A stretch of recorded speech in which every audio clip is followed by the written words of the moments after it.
Hello everyone, welcome to this channel. My name is Shubhadeep Ganguly and you are watching Rational Ganguly. আজকের এই ভিডিওতে আমরা analysis করব next উইকের জন্য কিছু পজিশনাল স্টকস নিয়ে।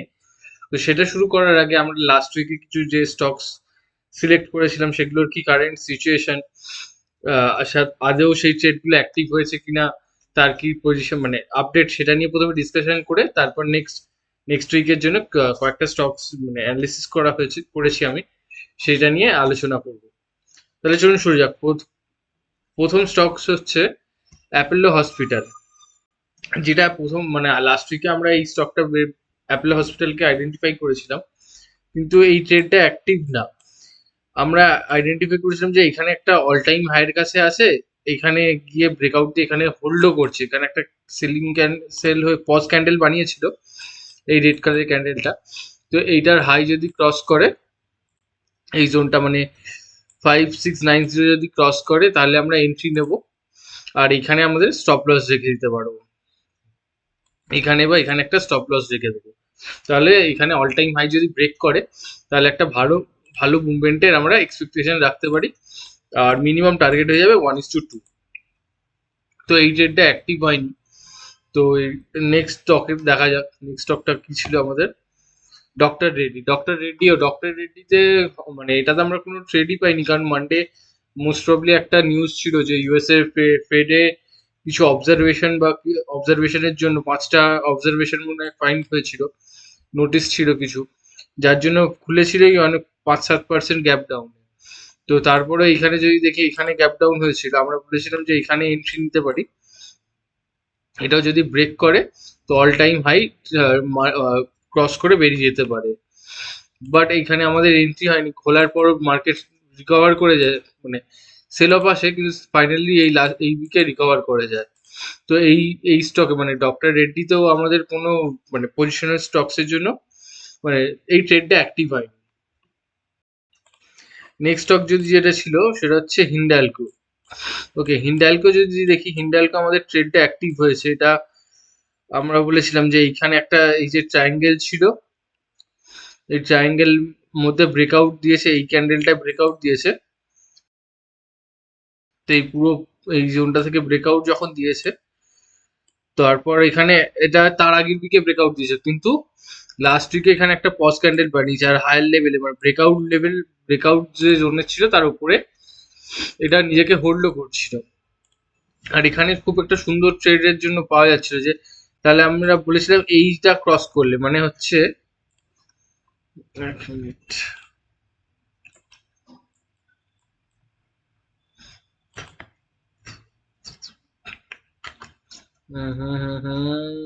ওকে, আমাদের যেটা ডিসিশন নিয়ে আমাদের যেটা হয়েছিল এই রেড ক্যান্ডেলের কালার ক্রস মানে যদি হাই ক্রস করে, যেহেতু এটা একটা পজ ক্যান্ডেল বানিয়েছিল, তো ওই কনসলিডেটও করেছিল অনেক দিন, তো সেখানে আমরা এন্ট্রি নেব। আর এইখানে আমাদের স্টপ লস থাকবে 512, এখানে আমাদের স্টপ লস থাকবে। তো সেখান থেকে আমাদের অলমোস্ট এখানে এন্ট্রি হয়ে গেছে, আর এখানে অলমোস্ট 1:1 দিয়ে দিয়েছে, মানে আমরা যদি 30-এও ধরি, যদি এন্ট্রি নিয়েছি সেখান থেকে মানে 18 পয়েন্ট মানে 50 অলমোস্ট 1:1 এখানে দিয়ে দিয়েছে এই সপ্তাহে। তো এখানে পজিশন ওয়েট করবো, মিনিমাম টার্গেট আমাদের 1:2 থাকে যে কোনো ট্রেডে। তো এটার জন্য দেখা যাক এটা কি হয়। এটা অ্যাক্টিভ ট্রেড। নেক্সট স্টক যদি দেখি আমরা, কি ছিল আমাদের, L N T mind tree আমাদের এই স্টকটা ছিল। তার কারণে আমরা ডিসকাশন করেছিলাম লাস্ট উইকে যে এই সুন্দর একটা ভালো এখান থেকে সেল অফ আসার পর এটা কন্টিনিউয়াসলি এটা অলমোস্ট 2022 থেকে পুরো অলমোস্ট এই চ্যানেলটার মধ্যে যদি দেখি আমরা, এই চ্যানেলটার মধ্যে কন্টিনিউয়াসলি এখানে ভলেটাইল হচ্ছিল, কিন্তু এইটা যদি দেখি এখানে হিট করার পর এখানে একটা হায়ার হাই ফরমেশন স্টার্ট করেছিল। আর একটা আইটি ইন্ডেক্সেও যদি দেখি, আইটি স্টকস গুলো মুভমেন্ট খুব মানে ভালো পজিশন দিয়েছে। আইটি স্টকস লাস্ট উইকে মানে আইটি ইন্ডেক্স ব্রেকআউট দিয়েছে, সেক্ষেত্রে এটা খুব সুন্দর মানে এটা সাপোর্ট করেছে, যার জন্য এটা একটা স্ট্রং ব্রেকআউট হয়েছে। আমরা বলেছিলাম যে এই জায়গাটা যদি ক্রস করে এই ক্যান্ডেলটা, আর তাহলে আমরা স্টপ লস এখানে রেখে দিতে পারি। তো এটা মোটামুটি ভালোই এন্ট্রি হয়েছে, দেখা যাক এটা 1:2 দেয় কিনা। সুতরাং এই মানে চারটে স্টক লাস্ট উইকে যে আমরা চারটে স্টক আমরা আলোচনা করেছিলাম, তার মধ্যে শুধু এই দুটো স্টকে আমরা এন্ট্রি পেয়েছি, আর দুটো স্টকে কোনো মানে ট্রেডই আমাদের অ্যাক্টিভেট হয়নি, মানে হ্যাঁ অ্যাক্টিভ হয়নি। অ্যাপেলো হসপিটালে কোনো ট্রেড অ্যাক্টিভ হয়নি, ডক্টর রেড্ডিতেও আমরা কোনো ট্রেড এন্ট্রি পাইনি। আমরা পেয়েছি হিন্ডালকো, যেটা 1:1 অলরেডি দিয়ে দিয়েছে। এটা এখনো আমরা ওয়েট করছি এখানে, যে এটা অলমোস্ট 1:1 দিয়ে দিয়েছে। হ্যাঁ, এটা অলমোস্ট 1:1 দিয়ে দিয়েছে, দুটোই 1:1 চলেছে। এবার দুটোতেই 1:2 এর জন্য আমরা টার্গেটের জন্য ওয়েট করছি। তাহলে নেক্সট উইকের জন্য যদি কথা বলি, এইটা হলো তো এই উইকে। নেক্সট উইকে যদি দেখি, আমি দুটো স্টক আইডেন্টিফাই আমরা করেছি, মানে আইডেন্টিফাই আমি করেছি যে নেক্সট উইকের জন্য পজিশনাল স্টকস এর কি হতে পারে। তো ফার্স্ট স্টক যেটা হচ্ছে, সেটা যদি দেখি, অ্যাক্সিস ব্যাংক। ব্যাংক মানে Nifty bank Nifty all time high touch করছে। আর এখানে যদি দেখি, অ্যাক্সিস ব্যাংকও অলমোস্ট হাই টাচ করছে। আর সব থেকে বড় কথা হচ্ছে, এইখান থেকে যদি একটা হায়ার হাই ফরমেশন করেছে, আর এখানে একটা টাইম স্পেন্ড করছে এই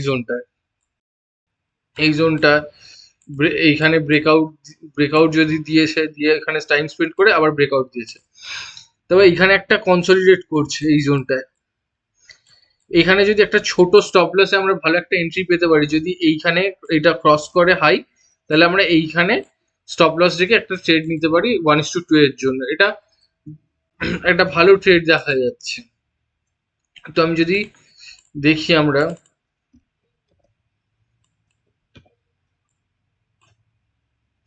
এটার হাই হচ্ছে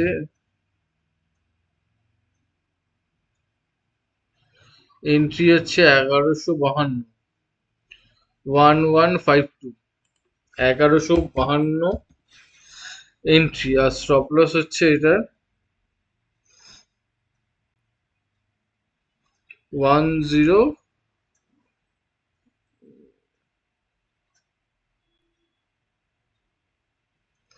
1110। দেখি 109998। এটা যদি দেখি, আমাদের এন্ট্রি 1:2 হচ্ছে আমাদের টার্গেট।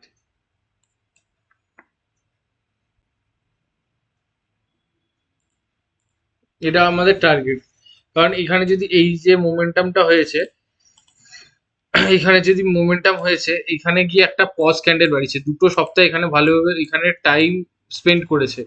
তো এখানে যদি পায় ফ্রেশ বায়ার, এখানে একটা অ্যাকুমুলেট হতে পারে,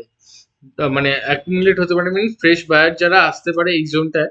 আর কারণ তার কাছে আর একটা বড় কারণ হচ্ছে, যদি Bank Nifty all time high touch করেছে, আর মুভমেন্টও strong movement, buying movement show করছে, কিন্তু এইখানে একটা স্টপ লস যারা এন্ট্রিও নেবে, যারা ফ্রেশ এন্ট্রি বা ট্রেডার বা পজিশন ট্রেডার যারাই হোক, তাদের ক্ষেত্রে কি হবে, এখানে একটা স্টপ লস রাখার জন্য খুব মানে ভালো জায়গা হবে দেখা যাচ্ছে। তো এইখানে যদি এন্ট্রি নিলে আমরা একটা টার্গেট পেতে পারি 1:2 এর জন্য, টার্গেটের জন্য আমরা ওয়েট করতে পারি।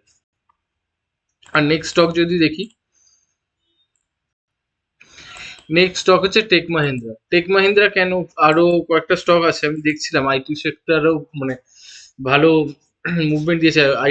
আইটি ইন্ডেক্স নিজের ব্রেকআউট দিয়েছে নিজের জোন থেকে, লাস্ট 1.5 বছর 2 বছর ধরে অলমোস্ট একই জোনে ট্রেড করছিল। আগের দিন ইউএস ফেডের কিছু নিউজ ছিল, যার জন্য এটা একটা ব্রেকআউট দিয়েছে। তো যাই হোক, এইখানে আমি টেক মাহিন্দ্রা আমরা ভালো লাগছে। তার কারণ যদি আমি একটা জিনিস একটু নোটিস করি, যদি আমি দেখতে পাবো, এখানে একটা cup and handle plus higher high formation করছে। যদি দেখি এখানে একটা সুন্দর কাপ অ্যান্ড হ্যান্ডেলের মতো প্যাটার্ন ফর্ম করছে। জেনারেলি আমাদের যে কোনো মানে প্যাটার্ন ব্রেকআউট হলে পজিশন হয় যে, যদি দেখি এইখান থেকে যে মানে এই যে যদি এই কাপ অ্যান্ড হ্যান্ডেল দেখি, ফার্স্ট টার্গেট আমাদের এই হয়ে যায় যে এই জোনটা, এইটা হচ্ছে আমাদের, এই এতটা হচ্ছে আমাদের ফার্স্ট টার্গেট হয়ে যায়। আর এই পুরো পজিশনটা, মানে এই পুরো পজিশনটা আমাদের সেকেন্ড টার্গেট, এই ফার্স্ট সুইংটা আমাদের ফার্স্ট টার্গেট। তো সেই ক্ষেত্রে যদি আমরা প্রজেক্ট করি এইটুকু জন্য 1500 অব্দি ফার্স্ট টার্গেট হয়ে যাচ্ছে, আর সেকেন্ড টার্গেটের জন্য আমি বলছি না। তো যাই হোক সেটা ব্যাপার না। তো আমরা যদি এই ট্রেডটা খুব সুন্দর দেখাচ্ছে, আর যদি এখানে দেখি একটা এখান থেকে হায়ার আই সেল অফ এসছে, তারপর এখানে একটা ছোট এখানে পজ নিয়ে ফাইনালি ব্রেকআউট দিয়েছে। কেন এই স্টকটা? তার কারণ হচ্ছে আমরা যদি দেখি আমরা এখানে একটা স্টপ লস রাখার জায়গা পাচ্ছি। বাকি উইপ্রো যদি দেখি, উইপ্রো কন্টিনিউয়াসলি গ্রিন ক্যান্ডেল বানাচ্ছে, সুতরাং একটা প্রফিট বুকিং এলে অনেকটা মানে যারা প্রিভিয়াসলি পজিশন হোল্ড করে রেখেছিল তারা সেল করতে পারে। তো সেটার জন্য উইপ্রো খুব সিমিলার, অলমোস্ট সিমিলার প্যাটার্ন দেখাচ্ছিল, মানে কাপ অ্যান্ড হ্যান্ডের প্যাটার্ন শো করছিল। যাই হোক, আচ্ছা, তো এইটার জন্য আমি যদি দেখি আমরা কোথায় এন্ট্রি নিতে পারি, আমরা এন্ট্রি আমাদের এটার হাই হচ্ছে 3125, এন্ট্রি হয়ে যাচ্ছে 1325, 1197, 119695, টার্গেট 1:2। ফার্স্ট আমাদের এটা মিনিমাম যে কোনো পজিশনাল ট্রেডে আমার টার্গেট থেকে 1:2। তো এইখান থেকে আমাদের এটা এক্সপেকটেশন যে এখান থেকে যদি ব্রেকআউট দেয় মানে কি, এখানে এই যে যেখান থেকে সেল অফ এসছে এইখান থেকে গিয়ে এবার ফার্স্ট টাইম হিট করেছে, সেকেন্ড টাইম হিট করেছে, ঠিক আছে, কিন্তু এইখানে যদি একটা ওয়েট করে বা এইখানে ব্রেকআউট দেয় তো আমরা একটা পজিশন নিতে পারি মানে ট্রেডের জন্য। আর স্টপ লস রাখার জায়গাটা হচ্ছে এইখানে। তার মানে হচ্ছে এই গ্রিন কালারের হাই যদি ক্রস করে সেখানে আমাদের এন্ট্রি হবে, যেটা এন্ট্রি প্রাইস হচ্ছে 1325। আর যদি স্টপ হিট হয় তাহলে আমাদের এই ঠিক এই যেহেতু এইটা একটা স্ট্রং ক্যান্ডেল বানিয়েছে তাই আমরা এটার নিচে স্টপ লস রেখে ছেড়ে দেবো। আর মিনিমাম টার্গেট হবে আমাদের হচ্ছে 1:2। এবার পজিশন সাইজিং হচ্ছে যে যার নিজের নিজের ব্যাপার, কারণ মার্কেট স্ট্রং মার্কেট দেখাচ্ছে। তো পজিশন সাইজিং মানে যেহেতু মার্কেট স্ট্রং, তো আমার মানে স্ট্র্যাটেজি আলাদা, আপনার স্ট্র্যাটেজি আলাদা। তো যেভাবে হোক মানে সেইভাবে নিজের খেয়াল রেখে মানে নিজের money management, risk management follow করে তারপরে পজিশন নেওয়া উচিত। একটা ইম্পর্টেন্ট কথা যে আমি কোনো সেবি রেজিস্টার্ড ফিনান্সিয়াল অ্যাডভাইজার না, সুতরাং এই স্টকগুলো আমি অ্যানালিসিস করছি তার কারণ নিজের যে ট্রেডিং জার্নিটাকে সেটাকে ডকুমেন্ট করে রাখার জন্য। এই এই জিনিসগুলো মানে আমার অ্যানালিসিসের উপর ভিত্তি করে ট্রেড করার আগে আপনার কোনো সেবি রেজিস্টার্ড ফিনান্সিয়াল অ্যাডভাইজারের কাছ থেকে সাজেশন বা গাইডেন্স নিয়ে তারপরে ট্রেড করা উচিত। আর আমি আমি এই ভিডিওগুলো রেকর্ড করছি আমার ডকুমেন্টেশনের জন্য, যে কি ভুল হচ্ছে কোথায় ভুল হচ্ছে সেগুলো ডকুমেন্ট করে রাখার জন্য। আরো একটা ইম্পর্টেন্ট কথা যেটা বলি, যে আমি এখানে যেগুলো স্টকগুলো অ্যানালিসিস করছি সেগুলো যে আমি ট্রেড করছি এর কোনো মানে নেই। তার কারণ হচ্ছে আমি, হ্যাঁ ডেফিনেটলি কিছু আমার মানে যে কোনো মানুষই হোক, মানে আমি যদি এখানে দুটো স্টক বা চারটে স্টক ছটা স্টক হয় সেক্ষেত্রে আমার সব পুরো তো মানে 5 লাখ 10 লাখ তো ক্যাপিটাল, মানে 10 লাখ 20 লাখ 40 লাখ এরকম তো এত সব কারোর কাছে ক্যাপিটাল অ্যাভেলেবেল না যে প্রত্যেকটা স্টকে পজিশন নিতে পারবো। সুতরাং যে আমার কিছু স্টকসে মানে অলরেডি পজিশনস আছে আর আমার ক্যাশ এখন অতটা নেই, আমার অলমোস্ট ফুল ক্যাপিটাল আমার মানে পজিশন নেওয়া আছে। তো সেইখান থেকে যদি কিছু এক্সিট হয় তবেই গিয়ে আমি পুরো মানে ফ্রেশ পজিশন নিতে পারবো। তো এই দুটো মোস্ট প্রবাবলি এই দুটোতে আমরা পজিশন নিতে পারবো না। তো আমার যেটা যে পজিশন আছে আনটিল আনলে সেখানে আমার স্টপ লস বা এসএল যদি হিট না হয় বা টার্গেট যদি হিট না হয় সেখান থেকে আমি এক্সিট না করলে আমি এখানে ক্যাপিটালও ইনভেস্ট করতে পারবো না, মানে বা ক্যাপিটালও পুট করতে পারবো না। তো সুতরাং সেই জিনিসগুলো আপনার যে কোনো ট্রেড নেওয়ার আগে আপনার একবার সেবি রেজিস্টার কোনো ফিনান্সিয়াল অ্যাডভাইজার থেকে কনসাল্ট করে আপনাদের সেই হিসেবে আপনাদের risk management money management follow করে তারপরেই ট্রেড করা উচিত। যদি অ্যানালিসিস ভালো লেগে থাকে তাহলে প্লিজ অন্য ভিডিও মানে ভিডিওতে চ্যানেলে অন্য ভিডিওসও আছে সেগুলো দেখতে পারেন, অনেক তোতলে যাচ্ছি এই যা, তো সেগুলো দেখতে পারেন। থ্যাংক ইউ সো মাচ, দেখা হচ্ছে নেক্সট ভিডিও।